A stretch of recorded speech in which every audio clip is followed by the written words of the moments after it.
Welcome to the Lazy CEO podcast, where Jim Schlexer, author of Great CEOs Are Lazy and founder of the CEO Project, features compelling experts and topics for CEOs of mid to large size companies. Now, let's get started with the show.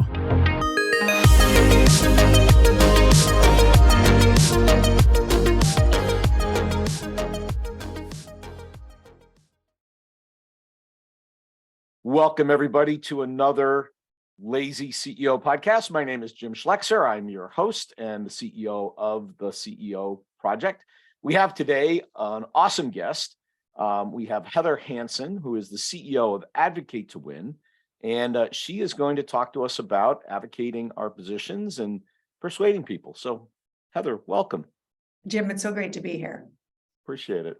So, I read through your background, and you are a lawyer, or were. Are you still, or you were? Is there like a recovery plan for that? There should be, right? There's a lot of people who are recovering lawyers. I am still a lawyer. I'm still a partner at my law firm. I do very little of that, but I have some clients who want me to do what I do for other people now, which is to come in and prepare them to advocate to a jury, to teach them and to make sure that they're doing it well. And so I still have a piece of that, but the majority of my work is my business. Okay, so you're not quite in recovery yet. Got it. Okay. Yeah. So what may I ask us, what kind of law do you practice, or when you were doing more of that kind of work? So for 20 years, I defended doctors in medical malpractice cases. So doctors in hospitals, the institutions as well, nurses, all of the people. But it was a ton of trials. Cases are trying less and less, but at the day, it was a ton of trials and defending doctors in hospitals. Gosh, and so much emotion, right? When you've got, a family member that was hurt or whatever, and you're feeling like you want justice, and then you have to persuade, and juries they want to reward that. And you were on the other side trying to convince, no, everything got done properly, correctly. So talk to us. I mean, that's going to lead us right into persuasion. So help us with that.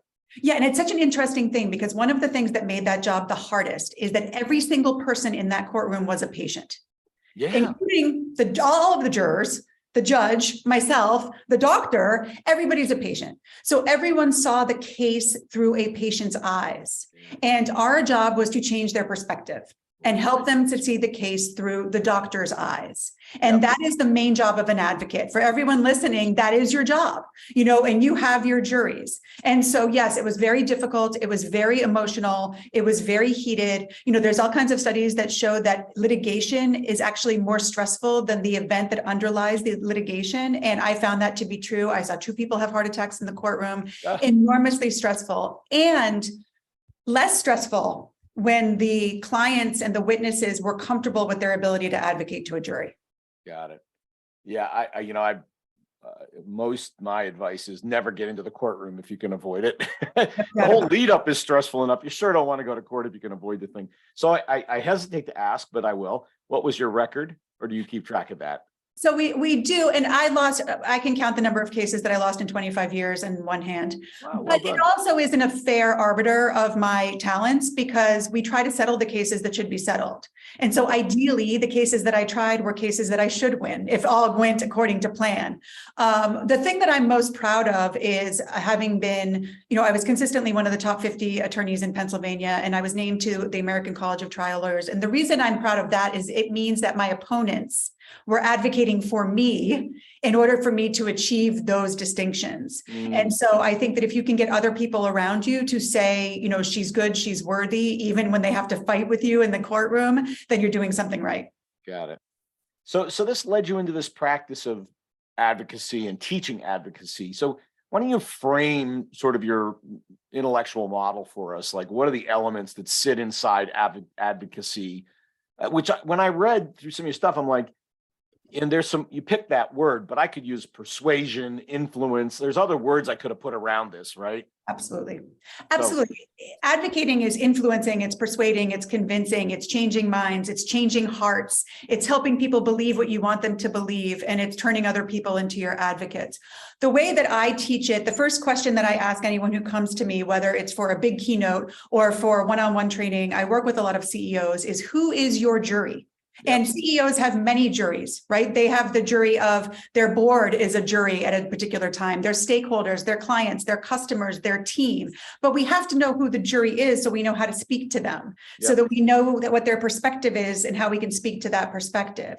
And then I have 5 C's of an advocate, 3 of which are the most important, and they are compassion, curiosity, and credibility. Credibility is where we focus. And credibility is multifold, right? It is credibility where I call it the belief triangle. You want your jury to believe you. When you make a promise, you keep it. When you set expectations, you meet them. You want them to believe in you, that you have the experience, the talent, the capacity to do the thing you promised to do.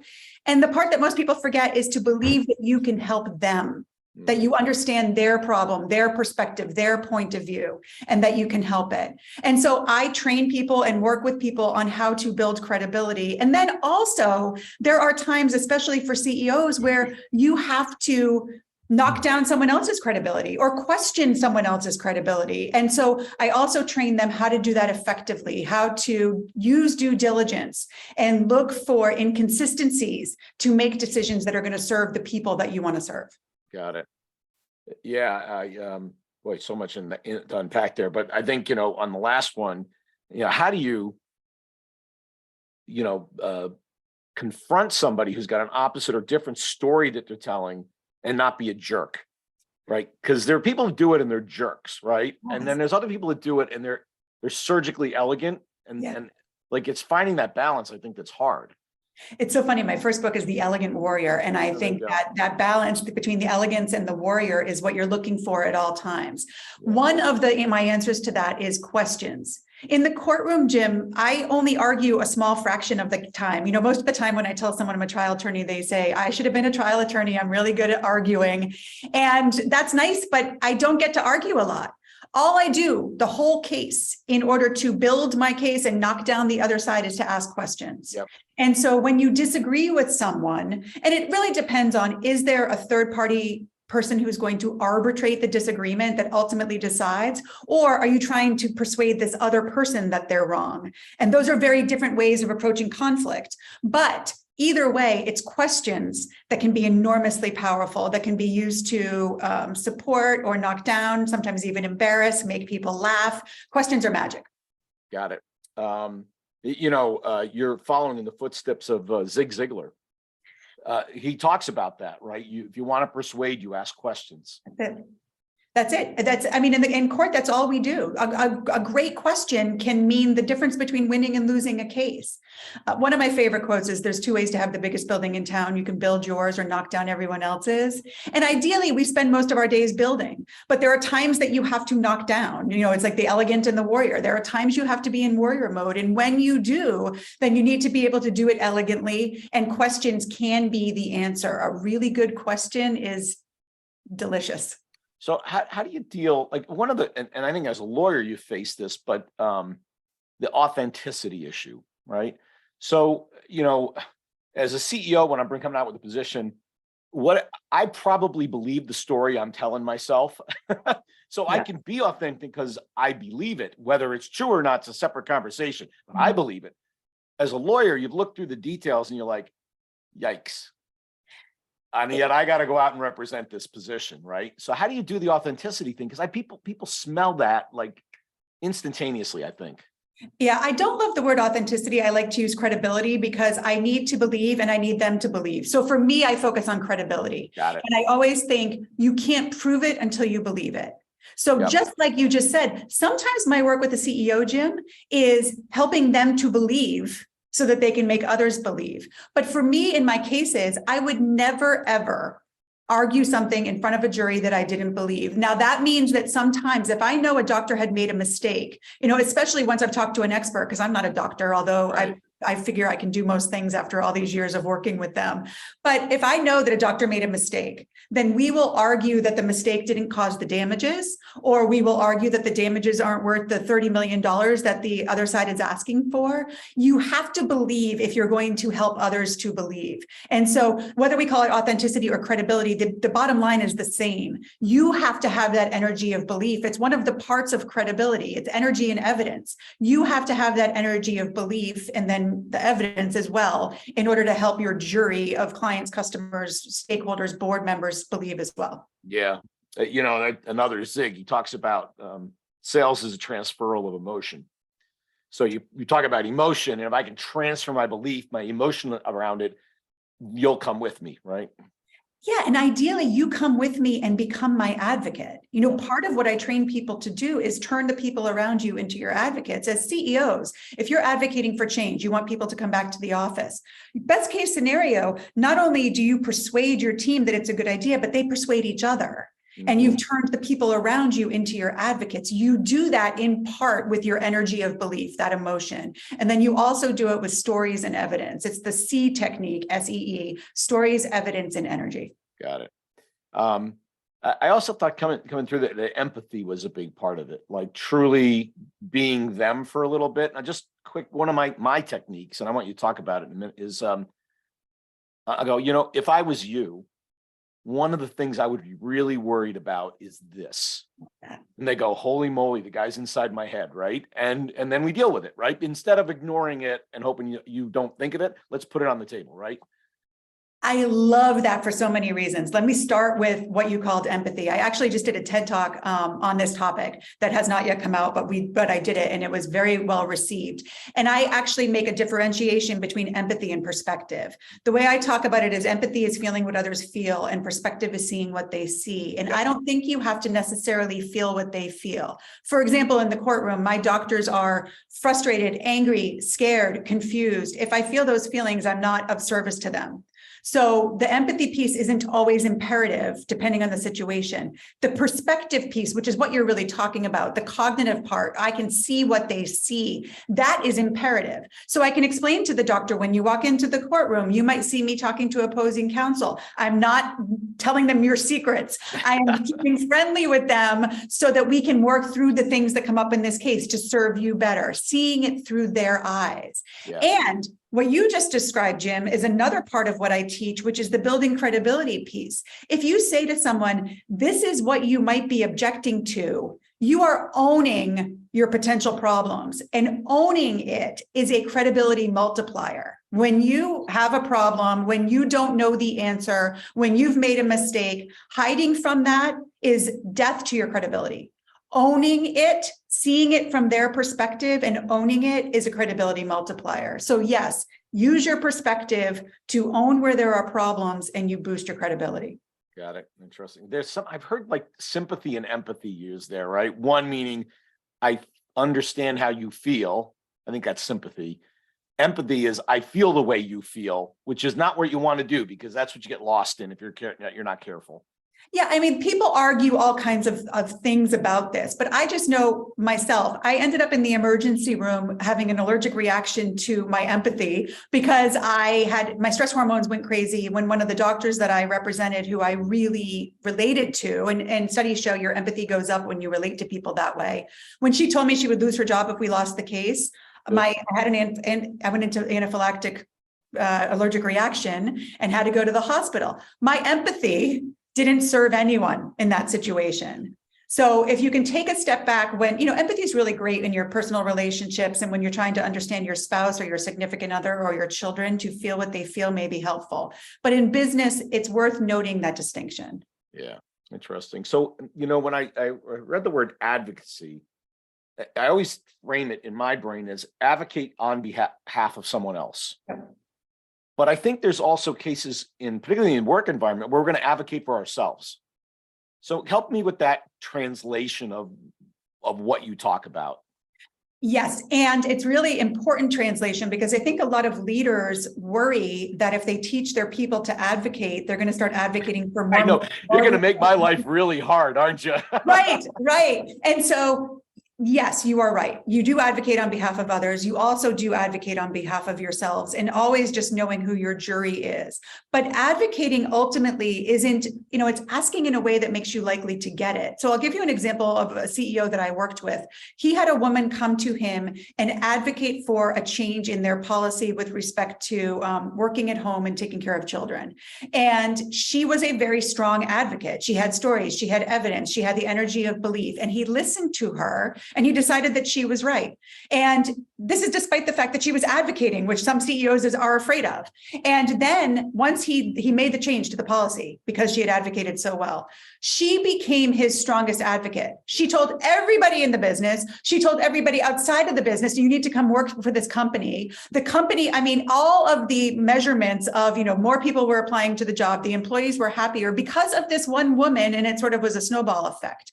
But so yes, you can advocate for anything. You can advocate for, some of the teams I work with, it's under like a DEI umbrella. How do you advocate for the marginalized people in your community? Sometimes I go in and work with CEOs. How do you advocate for change, or how do you advocate for capital investments into your company? Sometimes I go in and touch to the salespeople. How do you advocate for your product or services? But ultimately, everyone needs to know that there is no one who can advocate for you and your ideas and your potential better than you can. Because you have your stories and your evidence and your passion and your heart, and you know what your negotiables and your non-negotiables are. So yes, these tools will help you with your outer jury that we've talked about, but also with your inner jury, the part of you that decides what to believe and how to go out and then share that belief with others.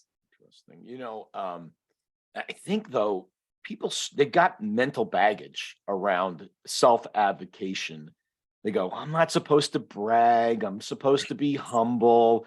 If I'm out there saying I should get this job, geez, I'm really not. And not to, but men and women, more women than men, even men will just say stuff and they think they can do it. And women are much more humble in this regard, to their detriment, frankly, yes. Unfortunately. So how do you help people with the mental baggage around advocacy for themselves? Jim, I can't tell you, I do a lot of work with women. How many times women ask that question? How do I do this without bragging? And the way that I talk to them about, it's that belief triangle, right? It's believe that you can help them.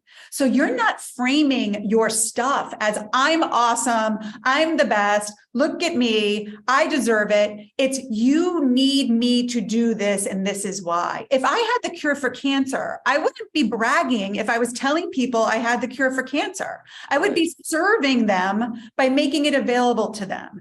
And what my people offer is of service. So when they stop thinking about themselves and they start thinking about how their experience, training, talents, passion can serve their jury, then they stop feeling like they're bragging, and they're able to step into that energy of passion and excitement that actually is extremely persuasive.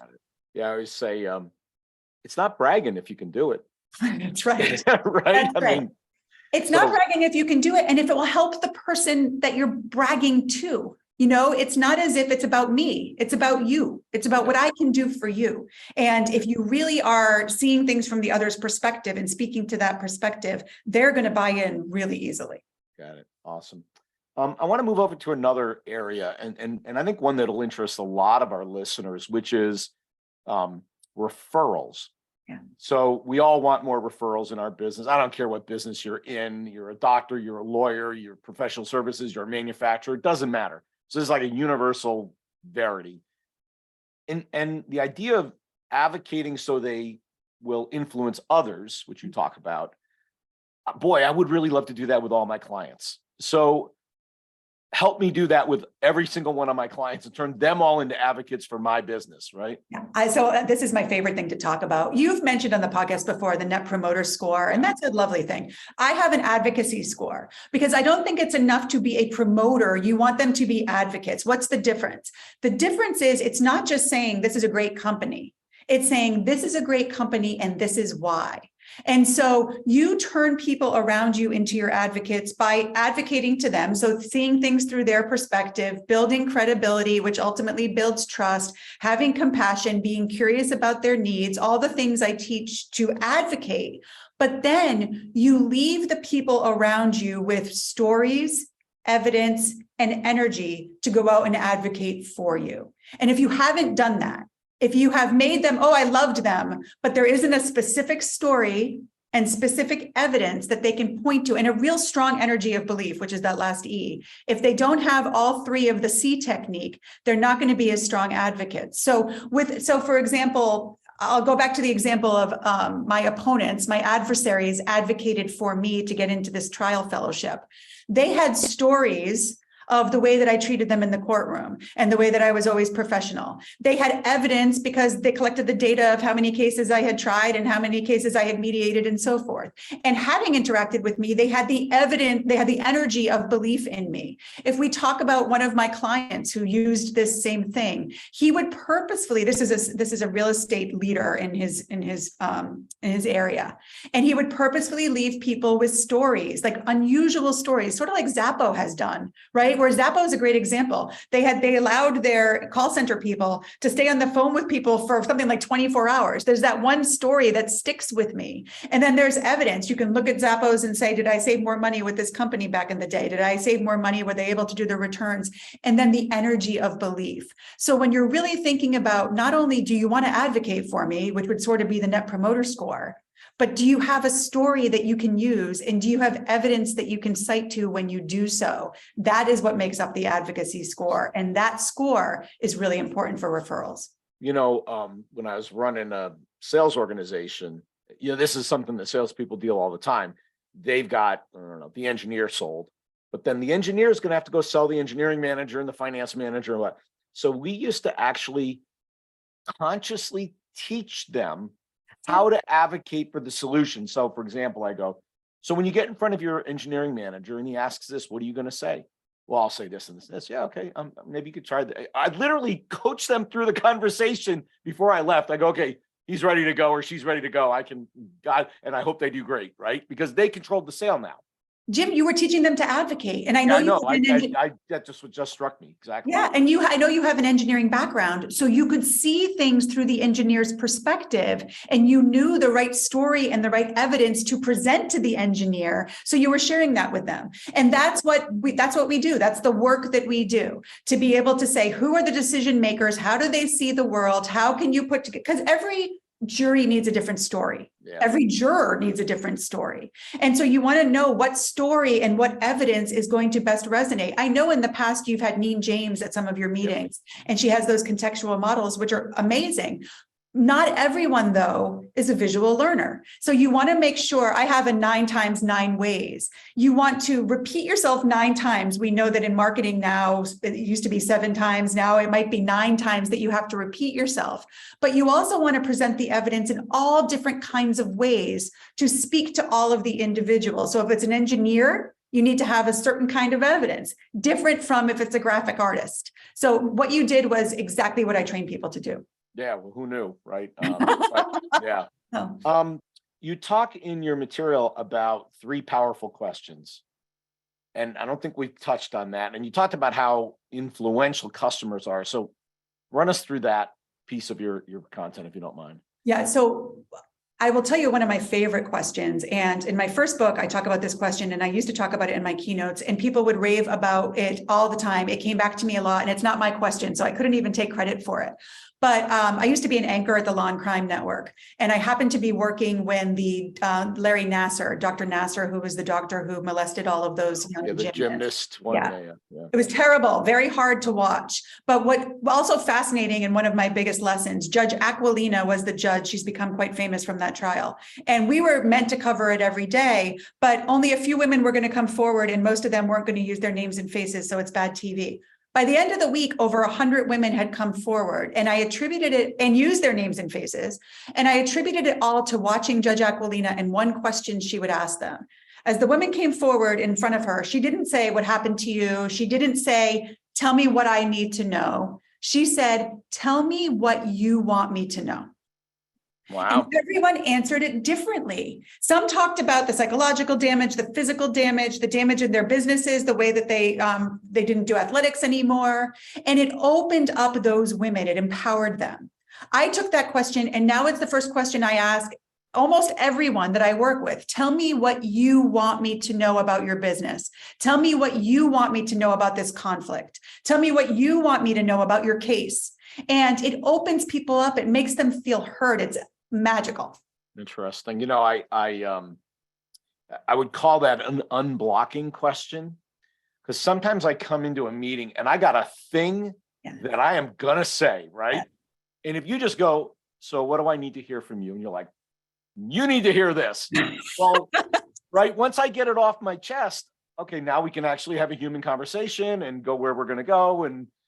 But if I don't do that, you're going to be sitting there going, I got to say this thing. I'm going to say this thing. When she opens up, there's going to be a place. And instead, just give it to them right in the beginning. I love that technique. That's right. And they're not listening when they're thinking, I've got to get this out. Yeah.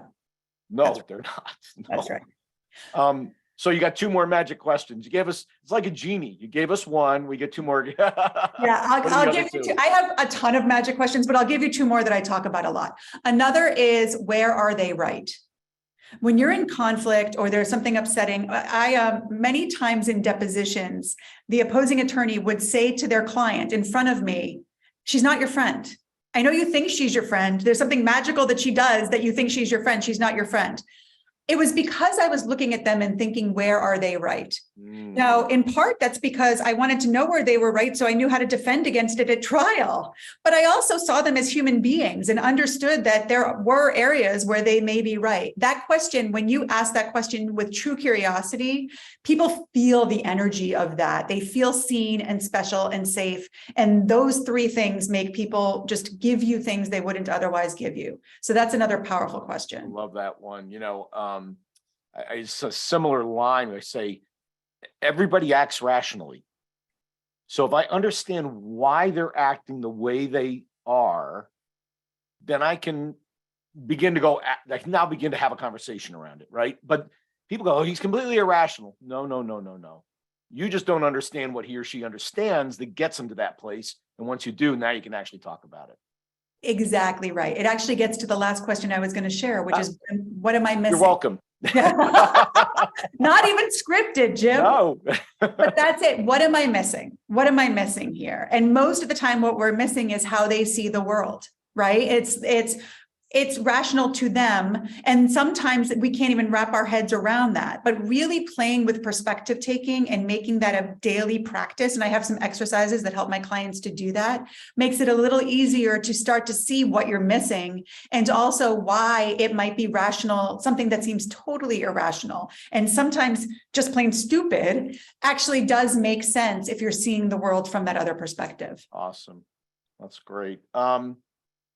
So what didn't I ask you that I should have asked you, Heather? I don't think, I could talk about this stuff all day, obviously. Yeah. I don't think, the only thing that I would add is that these are skills that can be learned. And one of the things that impacted me and made me actually make this leap into my business is I was an amazing advocate for my clients in the courtroom and terrible at advocating for myself and what I needed. And I think that happens a lot with CEOs, that they're great at advocating for their businesses, but don't always know what they want and need, aren't always willing to admit it, and aren't always willing to advocate for it. And when you start to work on these skills, first of all, it becomes fun. It's a challenge to see if they work. And then you externalize it a little. We could get into Iliism, but you sort of externalize yourself so that you're advocating for yourself. And then you're protecting yourself. And as CEOs, that's really important so that you don't burn out, get sick, lose your family, is all those things that are at risk when you run a busy business. I've seen that and even experienced myself in advocating for myself with a board.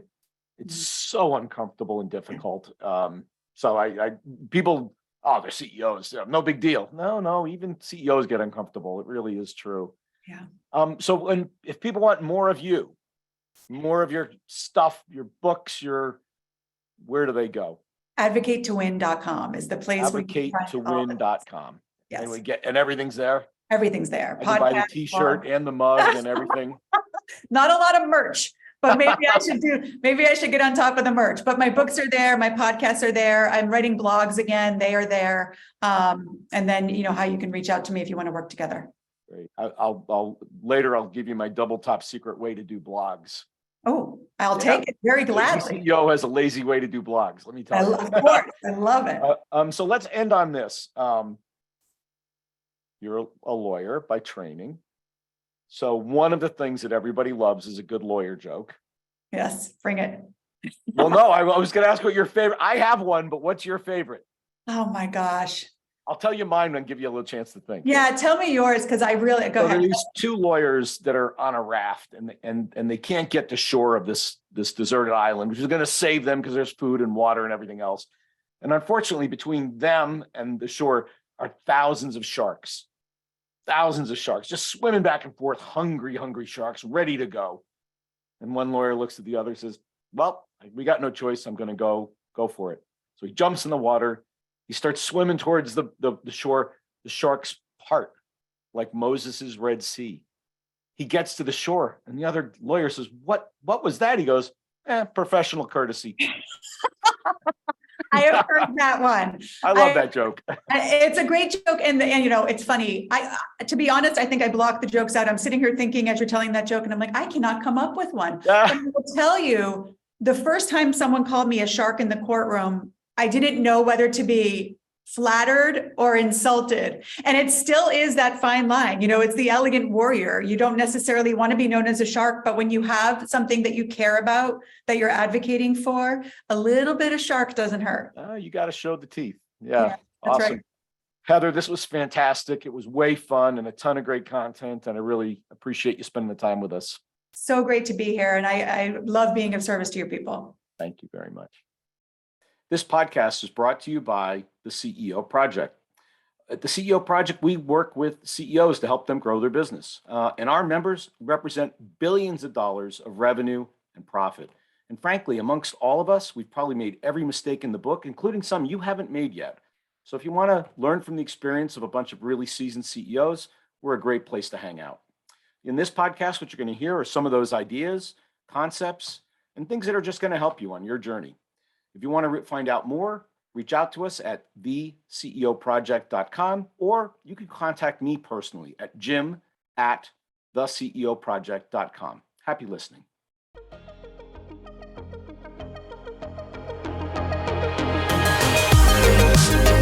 Thanks for listening to the Lazy CEO podcast. We'll see you next time, and be sure to click subscribe to get future episodes and check out our website, www.theceoproject.com.